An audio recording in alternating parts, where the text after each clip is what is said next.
किसी दल ने अपने उम्मीदवार के नाम का ऐलान नहीं किया है। मतदान 16 मार्च को होगा, जिनकी और मुझे लगता है कि अमरेंद्र सिंह धारी जो आरजेडी के हैं, प्रेमचंद गुप्ता, दोनों का कार्यकाल खत्म हो रहा है, उपेंद्र कुशवाहा का कार्यकाल खत्म हो रहा है, हरिवंश नारायण सिंह और रामनाथ ठाकुर का भी कार्यकाल खत्म हो रहा है। तो इनका कार्यकाल 9 अप्रैल 2026 को समाप्त हो रहा है। ऐसे में उसके पहले चुनाव तो होना है, तो होली बाद तेजस्वी के नाम का ऐलान हो सकता है और दूसरे दलों के उम्मीदवारों का भी नाम सामने आ सकता है। तेजस्वी यादव जाएंगे राज्यसभा, राघोपुर सीट चुनाव लड़ेंगी राजश्री यादव। नमस्कार, आप देख रहे हैं सिटी पोस्ट लाइव। मैं हूं सृष्टि राज। राष्ट्रीय जनता दल और विपक्षी खेमे की ओर से तेजस्वी यादव अपनी पत्नी को अपनी राजनीतिक विरासत सौंपने की तैयारी कर रहे हैं। सूत्रों के अनुसार तेजस्वी यादव राज्यसभा उम्मीदवार बनेंगे और अपनी पत्नी राजश्री यादव को राघोपुर से विधानसभा चुनाव लड़वाएंगे। राज्यसभा में उनको उम्मीदवार बनाए जाने को लेकर पार्टी के भीतर और सहयोगी दलों के बीच अंदर खाने सहमति बन चुकी है। हालांकि औपचारिक घोषणा अभी बाकी है। आइए इस पूरे मुद्दे के बारे में विस्तार से जानते हैं chief editor Shrikant Pratyush sir से। सर, हिना साहब नहीं, खुद तेजस्वी यादव होंगे महागठबंधन के राज्यसभा उम्मीदवार? खबर तो यही आ रही है कि तेजस्वी यादव ही महागठबंधन के राज्यसभा के उम्मीदवार होंगे और वो नेता प्रतिपक्ष हैं, राघोपुर से चुनाव लड़कर जीते हैं। और राष्ट्रीय जनता दल और विपक्षी खेमे की ओर से जो खबर आ रही है कि तेजस्वी यादव को राज्यसभा उम्मीदवार बनाया जा सकता है और उनकी दावेदारी को लेकर अंदर खाने सहमति भी बन चुकी है। लेकिन MIM का पेंच अभी फंसा हुआ है और जैसे ही पेंच सुलझेगा औपचारिक घोषणा हो सकती है।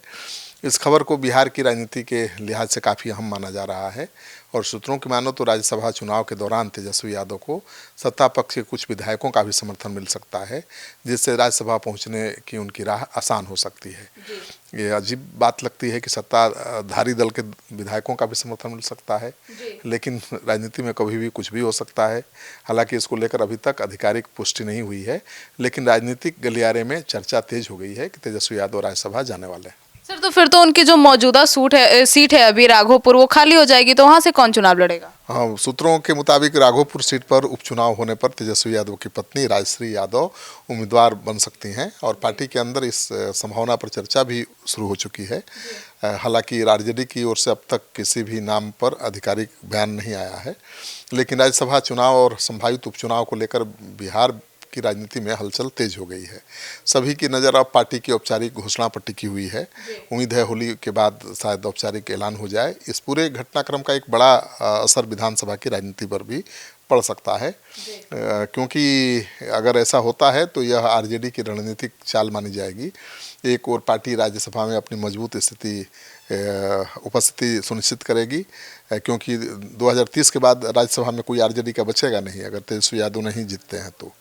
वहीं दूसरी तरफ राघोपुर सीट पर अपना प्रभाव बनाए रखने की कोशिश आरजेडी करेगी और राघोपुर लंबे समय से आरजेडी का मजबूत गढ़ माना जाता रहा है, इसलिए वहाँ उम्मीदवार चयन बहुत अहम माना जा रहा है। तेजस्वी यादव जिसको वहाँ से लड़ाएंगे वहीं उनका बिहार में जगह लेगा।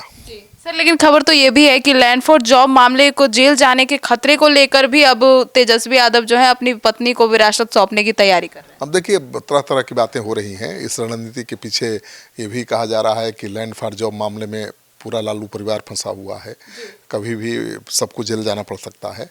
ऐसे में पार्टी नेतृत्व भी न हो, तेजस्वी यादव अपनी पत्नी को नेता प्रतिपक्ष की कुर्सी सौंप सकते हैं। अब वो पार्टी के कार्यकारी राष्ट्रीय अध्यक्ष हैं, कोई भी फैसला लेने के लिए सक्षम हैं, लेकिन उनके लिए मुश्किल कर सकती है रोहिणी आचार्य, क्योंकि रोहिणी राघोपुर सीट पर दावा ठोक सकती हैं। तेज प्रताप यादव राघोपुर से चुनाव मैदान में उतर सकते हैं या फिर बहन रोहिणी के साथ खड़े हो सकते हैं। तो अब चुनौती जो मिलने वाली है घर से ही मिलने वाली है।